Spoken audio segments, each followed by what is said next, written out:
Vamos lá para o texto, então, de Atos, Atos dos Apóstolos, capítulo 2. Vamos fazer essa leitura. E temos algo da parte de Deus, que é o tema de hoje. Nós vamos falar sobre a família que está em unidade, que vence todas as adversidades. Dentro do tema dessa semana, que nós estamos falando que a unidade é a chave do sucesso, então, a família em unidade vence todas as adversidades. Precisamos ter unidade na família. Nós vamos começar lendo esse texto, Atos 2:42, que diz assim: mesmo tendo na tela, abra a sua Bíblia e acompanhe e faça seus apontamentos, suas anotações. Todos se dedicavam de coração ao ensino dos apóstolos, à comunhão, ao partir do pão e à oração. Havia em todos eles um profundo temor, e os apóstolos realizavam muitos sinais e maravilhas. Os que criam se reuniam num só lugar e compartilhavam tudo o que possuíam. Vendiam propriedades e bens e repartiam o dinheiro com os necessitados. Adoravam juntos no templo diariamente. Reuniam-se nos lares para comer e partiam o pão com grande alegria e generosidade, sempre louvando a Deus e desfrutando a simpatia de todo o povo. E a cada dia o Senhor lhe acrescentava aqueles que iam sendo salvos. Amém? Glória a Deus.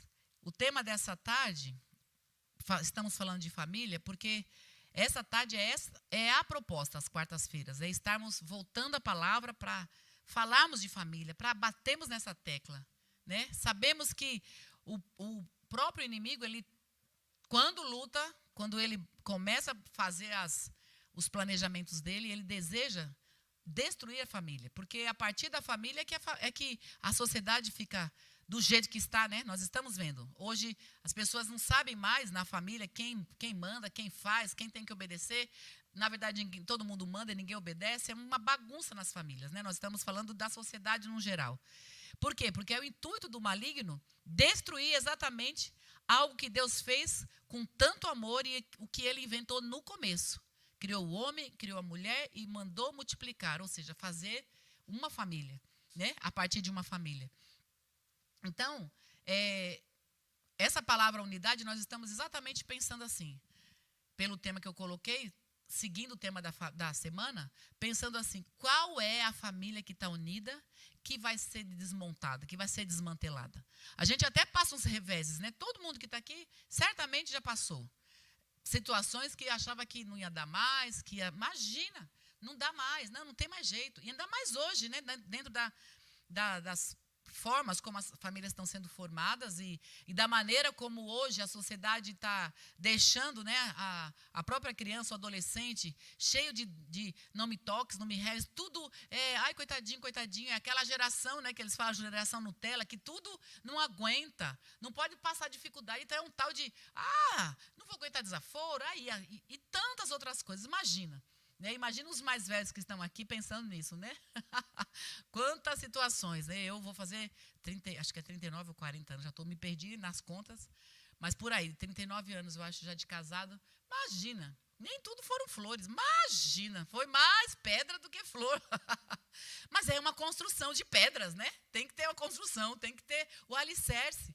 Então, eu estou comentando isso porque o próprio Espírito Santo quer que a gente pense que passar a adversidade não significa que ele não está conosco. Pelo contrário, a gente se torna mais forte, a gente se torna mais renovado. Hoje mesmo eu coloquei esse texto na torre de intercessão, né, no grupo que a gente trabalha, que eu participo, que são seis grupos, 6 categorias, e eu dentro de uma eu coloquei esse texto exatamente porque a tribulação vai nos fazendo ficar mais firmes, mais forte, vai apurando o nosso caráter, a gente vai se renovando, faz a gente ficar bem. A dificuldade não é para a gente se esmorecer, para a gente cair, para a gente se entregar. Pelo contrário, aí é que a gente se fortalece. Eu faço exemplo aqui, né, comento o exemplo aqui das mães, né? não, sem a brincadeira agora de homem e de mulher, mas as mulheres, observa como que a gente é. A gente tá lá, né, gravidinha, tem as gravidinhas aqui, né, 2 de plantão, agora não sei se tem mais algum aí, Deus que abençoe as grávidas. Tem 3, cadê? É a Débora. Fala sério, desculpa aí, né, queridinha. Muito bem. Não sei quantas mais, né, Dani? De repente, não sei. Mas olha que interessante, a gente passa alguns apuros, algumas dificuldades quando está grávida, né? E é o calor ou é o frio, enfim, uma série de coisas. É um pacote de situações, né, não boas, mas tudo na expectativa de ganhar o bebê. Depois que ganha o bebê, ou você fazendo um parto de qualquer maneira que seja, às vezes a vontade é de ficar deitado, porque se renovar e tal, mas o neném chorou, o que a gente faz? Deixa de lado o cansaço, deixa de lado as dores, etc. E vai lá e cuidar do bebê. E levanta de madrugada e cuida do bebê. E toda hora cuida. Aí, né, alguns pensam, meu Deus, nunca mais, não quero outro. Ai, não sei o quê. Daqui a pouco, o que acontece? Lá vai o primeiro, lá vai o segundo, e lá vai o terceiro. E o terceiro já vem mais um. Então, enfim. Mas o que é isso? É o renovo. A gente se renova, né? Existe uma força interior nossa que Deus colocou na nossa natureza. Eu estou usando a questão da maternidade para pensar o seguinte. Dentro da nossa humanidade, Deus nos deu forças para muita coisa. Se olhar para o lado, né? A gente tem um culto mais direcionado para mulheres, mas é um culto de família. Então, falamos dos homens. Um homem, por exemplo, que é aquele que tem que todo dia sair, trabalhar e tudo mais, que dentro de uma família, né? A família original seria dessa maneira. É a mulher que cuida da família, a mulher que cuida da casa, é a mulher que né, cuida dos filhos, orienta filhos, e o marido sai para trabalhar dentro de um plano original. E aí o que acontece? Esse marido tem aquele dia também que ele está cansado, fez hora extra, aquele chefe encheu a cabeça dele. Ele não está mais a fim de trabalhar, mas ele levanta, ele olha para a esposa, ele olha para os filhos, ele olha que precisa se alimentar, ele olha que ele precisa manter a casa. O que ele faz? Tira toda aquela chateação ou o cansaço dele, deixa de lado e vai trabalhar e segue. Eu estou usando o plano físico para que a gente entenda que no espiritual não pode ser diferente. Então, a gente se renova. Quando passa por lutas, por dificuldades, adversidades na família, é para a gente se manter. Porque a unidade faz a mulher e o marido juntos, eles passando pela luta, os filhos estão vendo. A adversidade, geralmente, né? À primeira vista, é o marido e a esposa que estão lá passando, mas as crianças estão vendo se há briga ou se há concordância. Se eles estão um ajudando o outro, se está um tapeando o outro, né? Se batendo e gritando e descontrolados. Então, tudo isso nós estamos formando uma família com unidade ou não. Né? E Deus se preocupa muito com isso. E aí, nessa introdução, esse texto é uma introdução, eu pego aqui algumas coisas interessantes que nós precisamos colocar individualmente e também como família. E está aqui nesse texto de Atos capítulo 2, fala as características da igreja primitiva. Mas é a característica de uma igreja que foi unida e cresceu. E hoje a igreja tem que estar dessa maneira para crescer, mas a partir da nossa casa também. E aí a gente olha o versículo 42, que está escrito assim, eles se dedicavam aos ensinos dos apóstolos. Eles, em outra tradução diz, eles perseveravam ou também se dedicavam. E se dedicava e perseverava ao quê? Ao que era ensinado. E aqui eu chamo a atenção dos irmãos para falar o seguinte, nós, individualmente falando, e dentro da nossa casa, nós precisamos atentar para aquilo que o nosso líder, aquele nosso pastor, o anjo da igreja tem nos ensinado. Nós precisamos disso. Perseverar na doutrina ou se dedicar à doutrina é assim. O pastor pregou isso, o pastor falou aquilo, ou o líder dos gêmeos, ou o meu líder do ministério. A gente precisa dar atenção. Por quê? Porque vem de Deus. Se você não acredita que vem de Deus, o que você está fazendo aqui? Se você está no ministério, seja lá qual for, e você não está concordando com o que a pessoa está falando, o que você está fazendo no ministério? Nós não temos que ficar olhando e questionando. É o que está escrito aqui. Eles perseveravam, eles se dedicavam a tudo que era ensinado, e eles perseveravam, eles se dedicavam também a quê? A comunhão, a estar juntos. E eles se dedicavam, eles perseveravam na oração. Então, olha, são 3 coisas que nós precisamos atentar. Estamos assim? Ou tudo porque hoje em dia tudo é relativo. Hoje a gente vê, mas não está gostando. A gente olha e questiona. Por quê? Porque o mundo, a sociedade, o sistema está assim. desconstruindo valores. Mas dentro da igreja não pode ser assim. Ah, mas que autoritarismo, o pastor falou e tem que fazer isso. Exatamente. Era isso que acontecia na igreja e por isso que a igreja crescia. Era isso que acontecia na igreja, que a igreja tinha unidade. E Deus estava abençoando. Então, nós precisamos atentar hoje, como é que nós estamos, né, em relação, na nossa casa, de repente alguém fala assim, mas na minha casa não dá certo, porque só eu sou crente. Eu gostaria de te dizer que você está enganado. Porque dentro de casa é maioria, com Deus. A família inteira, pode ter 5 filhos, tudo já barbado, tudo grandão, e o marido também, tudo estrupiado, e só você é crente. Você é maioria, porque você tem o Pai, o Filho e o Espírito Santo. Quer o que mais? É maioria, ponto. Né? Então, precisa se dedicar, perseverar, atentar. Aquela palavra que a gente não gosta, porque a gente escuta só o que gosta aqui. Que piada, né, gente? Até parece. A gente não escuta só o que gosta. Mas a gente escuta aquilo que faz bem para a gente, que é necessário. Desconstruções todos os dias.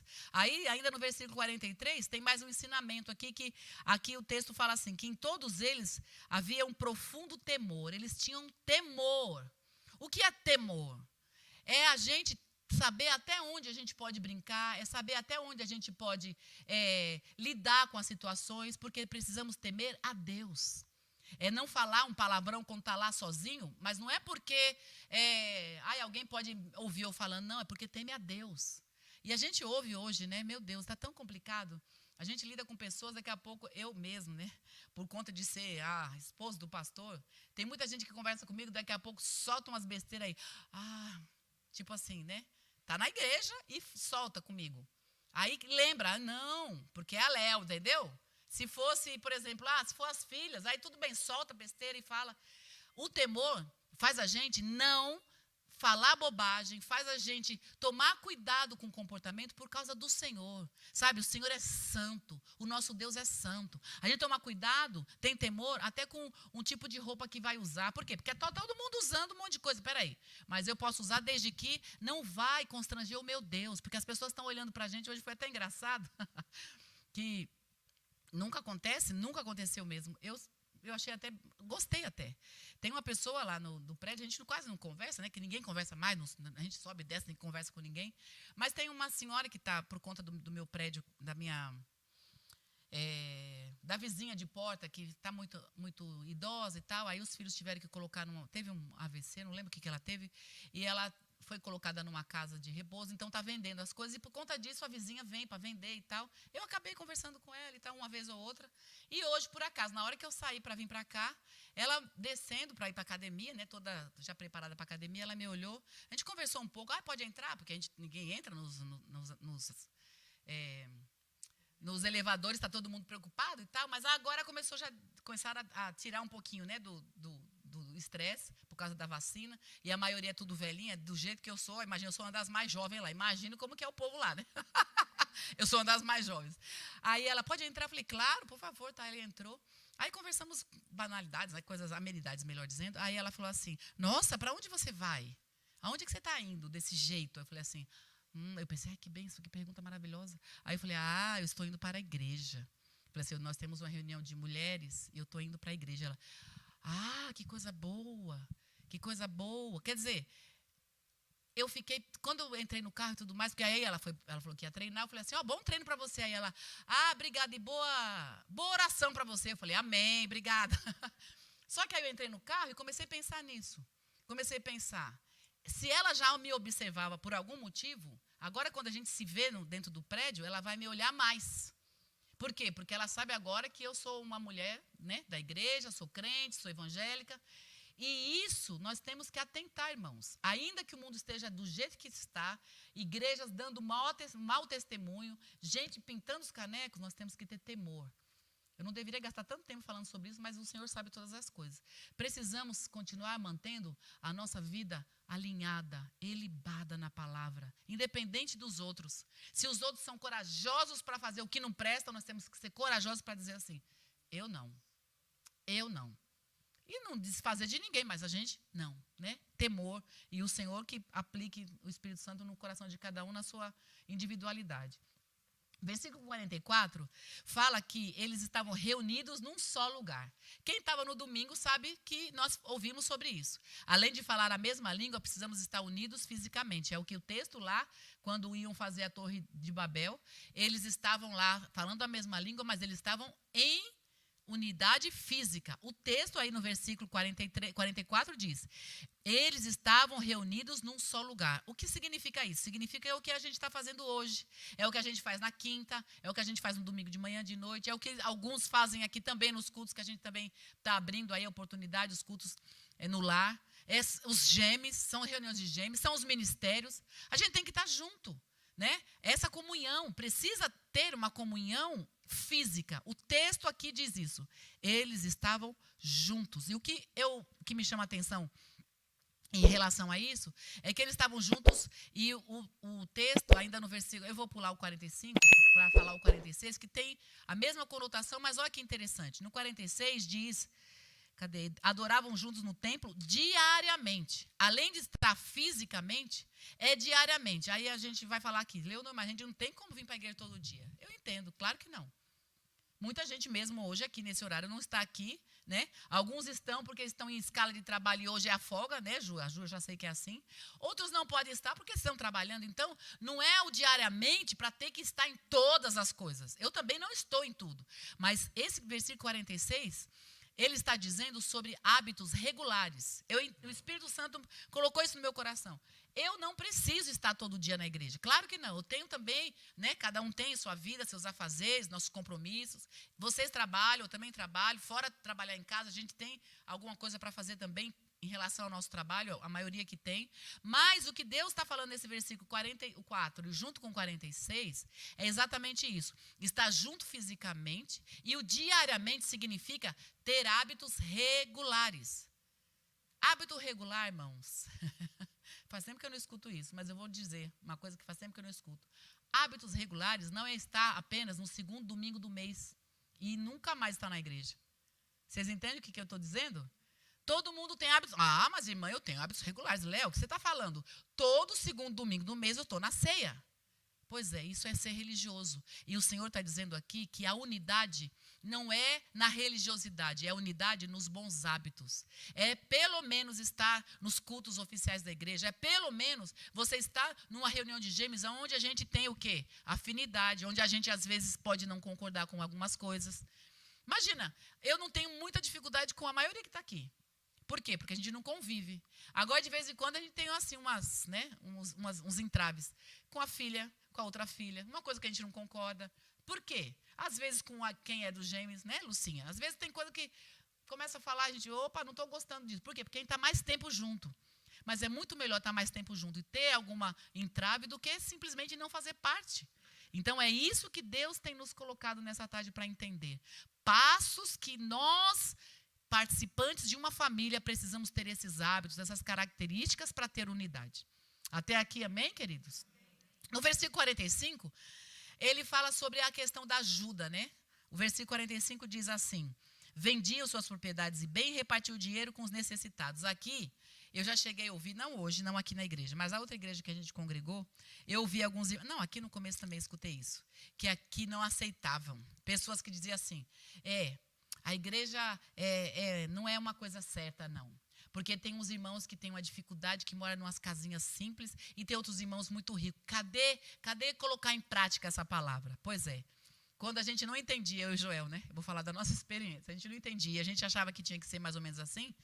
Meu Deus, quanta bola fora. Eu lembro de um que ficou assim marcado. Chegou um rapaz na porta da igreja, a gente morava no fundo. Imagina o Joel, jovenzinho, com 21, 22 anos. Eu com 18, 19 anos também, não tinha nenhum filho ainda. Não foi logo que ele foi para o ministério. E aparece esse rapaz, batia na porta, com a cara de crente, de gravata. Sabe aquela cara de crente que hoje a maioria de nós não tem aqui? Pois é, quem olha meus bandos lá, que diz que eu, né, em alguns casos, mas deixa para lá, né? Então, todo com cara de crente e tal, dizendo que gostaria muito que a gente recebesse. Tal. O resumo do resumo é que ele disse que tinha um órgão para vender na época. Ó, imagina, viu como eu sou antiga? Não era nem teclado, era um órgão. Meu Deus! Enfim, o resumo. Aí a gente botou para dentro, o Joel mandou fazer comida pro cara, eu fiz comida, ele ficou dentro da minha casa, então tomou banho no nosso banheiro.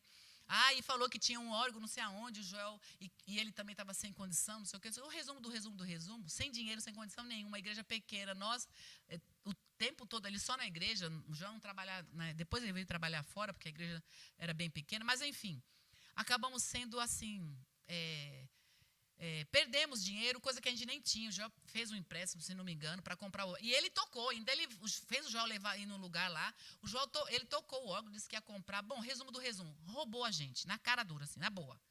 Por quê? Porque ele veio dizendo que não tinha condição, que não sei o quê, que queria participar com a gente e tal. Então, a gente acabou acreditando nessa conversa. E eu estou trazendo isso para dizer o seguinte, queridos. Esse texto não está dizendo...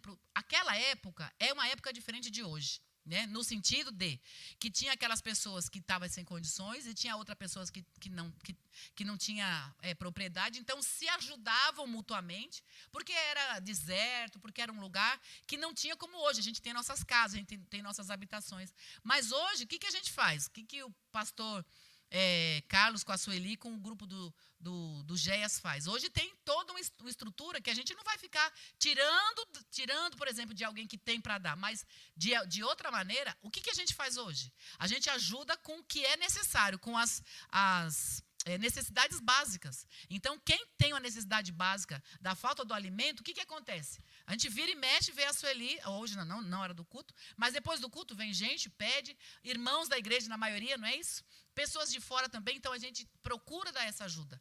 Essa parte a gente não pode confundir. Às vezes temos sim, e já aconteceu no meu grupo, eu acho que no grupo de vocês deve ter acontecido, no grupo de gêmeos, estamos reunidos lá, aí tem uma determinada família que ficou desempregada e não tem como pagar o aluguel, ou então está cortando a água, vai cortar a luz, e a gente fica sabendo entre o grupo, sem ninguém saber, não precisa pastor saber, não precisa ministério saber, ninguém saber. No grupo lá, o que a gente faz? Se reúne, ajuda. Aí, às vezes, quando é uma situação diferenciada, que exige de mais alguma necessidade, um líder chama o outro e a gente faz o quê? Coopera, mas não ficamos sustentando uns aos outros, no sentido de, o outro não vai trabalhar e a gente que vai sustentar. Acho que fica claro isso, e acho que, não que dispense essa explicação, mas eu acho que esse esclarecimento é muito bom para que a gente entenda que a palavra de Deus não está dizendo que a gente não tem que ter e tem que ficar dando tudo que tem. Não é assim. Tem aquele que está trabalhando, se esforça mais, vai ter mais. Aí o outro, se tiver uma necessidade, porque ele ficou desempregado ou qualquer coisa assim, nós estamos juntos para poder cooperar. E isso está ficando bem claro para vocês, né, meus irmãos? Quem já sabia, quem já entendia, e para a gente entender. Mas, depois dessa explicação, o que eu vejo nessa ajuda de mutualidade? É uma ajuda que todo mundo tem reciprocidade. É o que eu citei agora. Nós somos uma igreja que estamos dentro disso também. Por quê? Uma necessidade, uma situação que você está vivendo e sabe que outro passa, você vai lá e tenta ajudar. Só que quando a gente começa a ajudar e vê que a pessoa está fazendo o quê? Corpo mole. Isso não acontece na nossa igreja jamais, tá, irmãos? É na igreja do bairro, dos bairros aqui em volta, isso acontece. Aqui nunca. Ninguém, para se aproveitar, imagina, de jeito nenhum. Mas a gente tem que estar bem acordado para isso. Quando a gente tem irmãos que são irmãos da misericórdia mesmo, que estão sempre cuidando, observando, mas a gente tem que ter esses cuidados. De uma igreja para outra muda a maneira, de uma igreja para outra muda o comportamento, e nós estamos aqui vendo que nós somos bíblicos. Não saímos disso. E isso tudo, o que isso tudo tem a ver com a unidade? Tudo tem a ver com a unidade. Nós estamos aqui falando de corpo, aí agora a gente pega e bota tudo isso dentro da família. A gente vai pensar na família, a gente vai pensar como agir na família. Mas antes disso, eu quero falar no versículo 47 com vocês. O último versículo que a gente vai ver nesse texto de Atos, está dizendo o quê? Que Deus acrescentava, o Senhor acrescentava. Dentro desse contexto, o que Deus fazia? O povo estava junto, tinha comunhão, né? Todo mundo repartia o pão, estavam sempre juntos, e Deus, olhando a maneira como a igreja vivia, Deus mesmo tinha o cuidado de falar, não, tem alguém se convertendo, eu vou colocar naquela igreja. Aquela igreja, eles estão cuidando um do outro. Então, Deus é que dava o crescimento. Olha que interessante, quando a gente pensa em unidade, Nós temos que pensar que temos que fazer o nosso papel.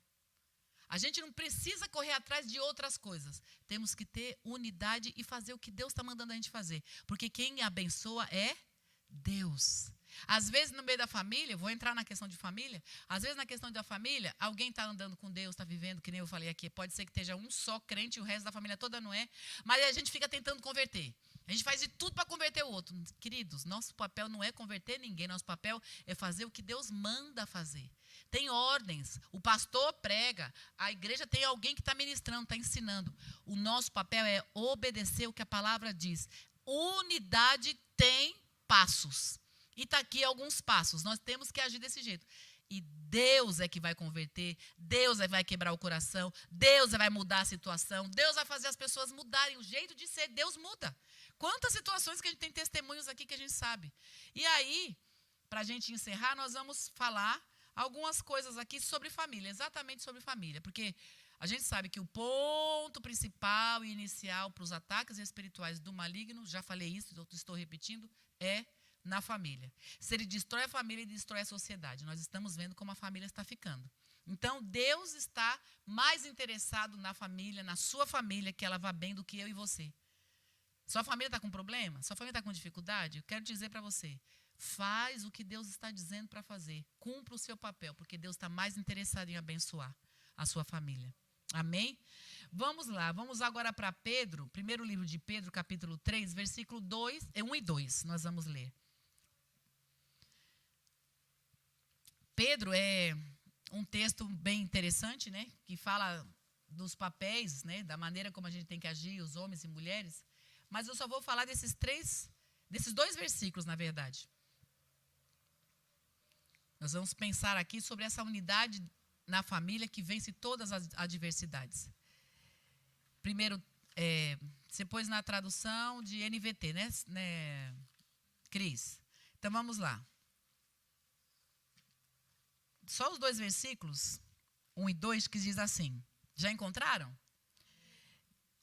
Primeira carta de Pedro 3, versículo 1 diz assim: da mesma forma, vocês, esposas, sujeitem-se à autoridade do seu marido, assim que ele se recusa a obedecer a palavra, será conquistado por sua conduta, sem palavra alguma, mas por observar seu modo de viver puro e reverente. Então, aqui eu quero me apegar a duas palavras. A primeira na outra tradução, fala sobre que a mulher ganha o seu marido no seu comportamento honesto. A mulher que é crente e o marido não é crente. E aqui a gente pode pensar no filho que é crente e os pais não, e assim por diante. Não vou gastar tempo com isso. O texto aqui eu quero destacar para nós pensarmos, queridos, sobre a forma de a gente agir. Algum tempo atrás, algumas semanas atrás, a gente até usou usamos uma frase, mas tinha uma tela que a gente falou sobre que a palavra convence, mas o exemplo... ainda bem que tem alguns que lembram disso. Falar, a gente até se convence com a fala, mas o exemplo carrega a pessoa. E o que o Espírito Santo está trazendo para nós nessa tarde, sabe o que é? Está faltando honestidade no nosso meio. Está faltando honestidade na família. O Espírito Santo diz aqui nesse texto que a mulher pode ganhar o marido, na outra tradução diz aqui, ó, o marido será conquistado por sua conduta, observando o comportamento honesto e cheio de temor. É outra tradução que eu me apeguei, por quê?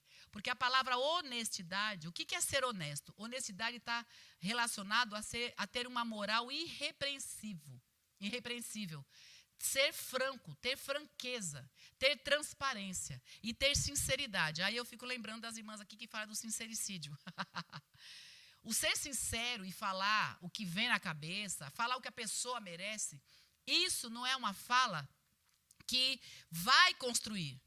Pessoas sinceras, no sincericídio que usam por aqui, não é uma pessoa sincera que quer edificar, e sim destruir mesmo. Porque não está nem aí, não está nem pensando. Agora, o Senhor está nos chamando a atenção. Sabe o que veio na minha mente, queridos? A gente fala isso bastante também aqui. dentro de casa, a gente não precisa de filtro. A gente toma cuidado quando está falando fora, a gente toma cuidado o que a gente conversa, como fala. A gente tem toda uma maneira diferenciada do que dentro de casa, né? Dentro de casa a gente, né, baixa a guarda, fala do jeito que a gente bem entende. Só que é nesta hora que a gente deixa de ser honesto, em alguns casos. E eu vou explicar por quê. Porque no nosso caso, muitas vezes, o que a gente está pensando, o que a gente acha do outro, para evitar a briga, muitas vezes, para evitar o confronto, a gente acaba não falando o que a gente precisa falar. Mas ser honesto é falar o que pensa, mas querendo que o outro aprenda, mas sendo de uma maneira edificante. E hoje, muitos maridos, e agora eu falo dos homens, muitos maridos estão deixando a família degringolada, deixa as coisas acontecer, a mulher faz e acontece, manda e desmanda, os filhos mandam e desmandam, e o marido deixa de falar, deixa de ser honesto só para evitar a briga. E a casa perde a unidade. Sabe por que perde a unidade? Porque a gente tem que ter honestidade. A gente tem que agir de uma maneira transparente. O transparente, falei e repito, não é chegar e falar, mas você é isso, você é aquilo. Não. A gente tem que falar de uma maneira e falar assim, olha, eu estou vendo o seu comportamento, que isso vai levar a tal coisa. É diferente você querer falar para edificar. E vocês todos aqui, não, talvez nem todos, só eu, então, por favor, orem por mim. Mas quantas vezes que a gente escuta o que a gente não quer e a gente já vai soltando os cachorros e vai falando o que bem entende. E aí você não está preocupado em falar para o outro ser edificado, você está preocupado em se defender. E o Senhor está trazendo aqui para nós uns puxões de orelha assim, puxando as duas orelhas e dizendo o seguinte, meu povo, as famílias da igreja, minha filha, meu filho, às vezes, não está vencendo em unidade, não está andando, caminhando, coisas não estão indo bem, sabe por quê? Exatamente porque o marido fala da esposa, a esposa fala do filho, os pais falam com os filhos, mas não tem a coragem de sentar e conversar para edificar. Porque se só soltar os cachorros, falar, mas você, pai e mãe sabem que os filhos estão errando, e está no papel de acertar. Mas quantas vezes o pai e a mãe só gritando, berrando. Vai ensinar o quê, minha gente? Então, Deus está nos trazendo aqui uma atenção de que essa palavra de ser honesto, de ser transparente, é falar às vezes até chorando. É falar porque está vendo que o outro está indo para o inferno, ou então o outro está fazendo a coisa errada. E não falar com sangue nos olhos. Deus quer que a gente fale com lágrimas nos olhos, não com sangue nos olhos. Porque o sangue nos olhos é o sincericídio, vai matar o outro. E o Senhor quer que a gente seja sincero, a fim de mostrar o amor para o outro. E é tão interessante que a gente precisa ouvir como as crianças ouvem, né? A criança recebe a bronca, recebe é repreendido e tudo mais, daqui a pouco está lá abraçando de novo. Mas nós não temos essa facilidade. É uma coisa que precisa produzir todo dia. Eu preciso ser honesta na minha casa. Às vezes a gente é honesto entre nós. Às vezes eu consigo ser honesta. Ai, poxa, Débora. A Débora fala, poxa, Léo, olha, eu fiquei chateada. Você nem lembrou da minha barriga, que eu estou grávida. Você nem lembrou de mim. Aí fica chateada e me fala. E eu, tudo bem, tá? Por quê? Porque é amiga, a gente se gosta, a gente não se vê junto, a gente não dorme no mesmo quarto, na mesma casa, não é essa afinidade toda. Então, qual a facilidade dela chegar em mim? Poxa, Léo, fiquei chateada, poxa, não sei o que, não sei o que. E eu também posso muito bem chegar nela e falar, olha, Débora, você desculpa e tal. Por quê? Porque a gente não tem essa afinidade. Agora, quando tem afinidade, o que acontece? Deixa pra lá. Irmãos, vamos ser sinceros, é assim ou não é? A gente tem aquela, dá uma raspada no outro e ninguém fala mais nada, vai embora. E vida que segue. Não. O Senhor está dizendo aqui, olha, a unidade vai acontecer a partir de um olhar no outro e falar assim, poxa, me perdoe, desculpa, olha o que eu fiz. Sabe aquele negócio de se esbarrar sem querer em casa, qualquer coisa assim? Ninguém fala nada, vai sair. Se na igreja a gente se esbarrar, ai, desculpa, não é assim? Gente, só eu? Não sou só eu. Não sou só eu. Nós, humanos, nós, pessoas de carne e osso, nós precisamos todo dia abrir os olhos, que não é porque é o marido, não é porque é a esposa, não é porque é os filhos, que é tudo de qualquer jeito. E com os outros a gente tem todos os conformes. Os conformes precisam ser dentro de casa primeiro.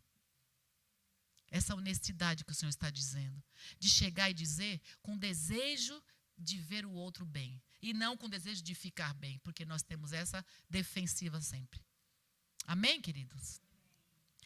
E Deus tem nos trazido essa palavra, nessa questão de entendimento, porque tem 2 textos aí que eu quero ver com vocês. O primeiro é de Provérbios 15:3, que diz assim: Deus está vendo tudo aquilo que os olhos humanos não veem. Cadê o texto? Os olhos do Senhor estão em todo lugar, observando tanto os maus como os bons. Tudo que eu e você pensamos, sentimos e não falamos, Deus está vendo. Então a gente precisa tomar cuidado com isso, porque quem é honesto, é honesto. E se a gente não é honesto, a gente precisa reconhecer e pedir perdão a Deus. Tudo começa no pedido de perdão. E o outro texto, que é logo depois desse, é o versículo 4 de Provérbios 15.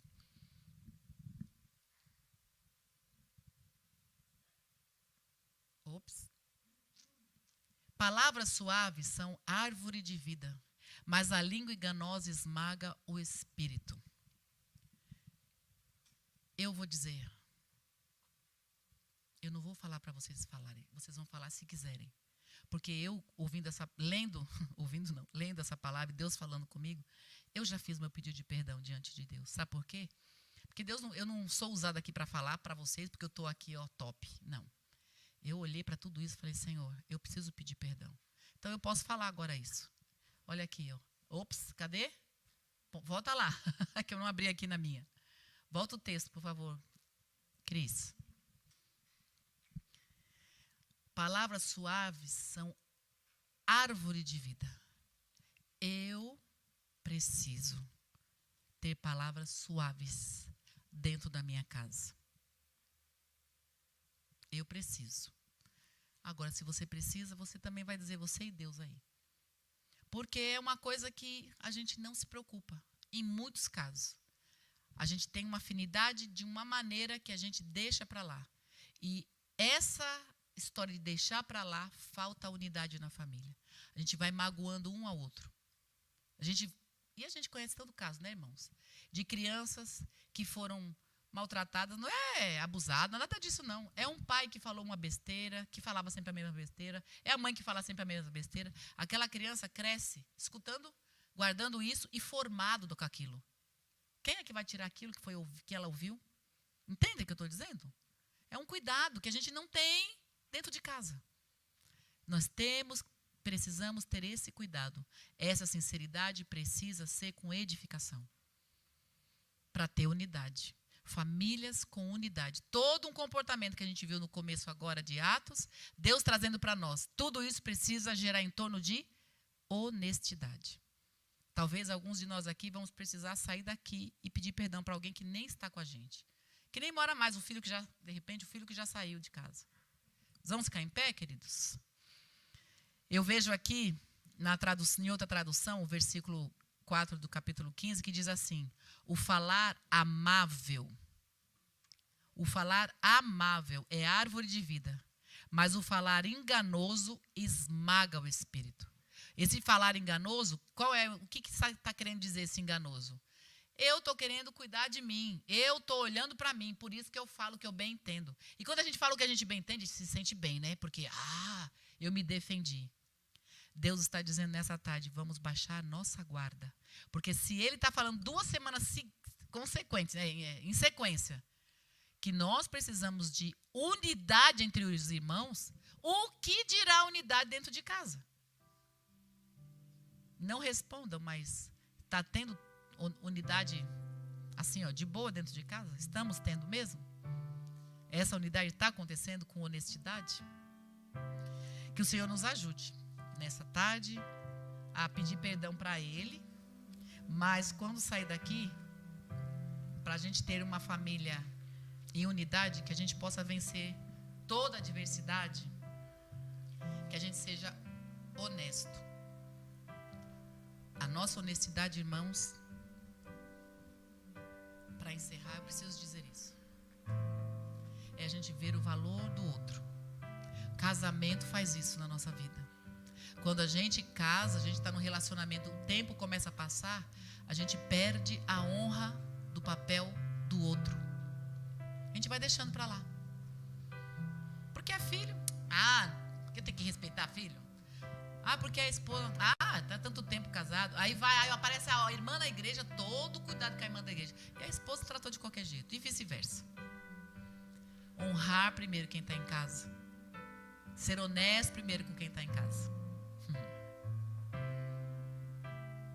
Eu pedi perdão já. Se alguém aí tiver que pedir perdão também...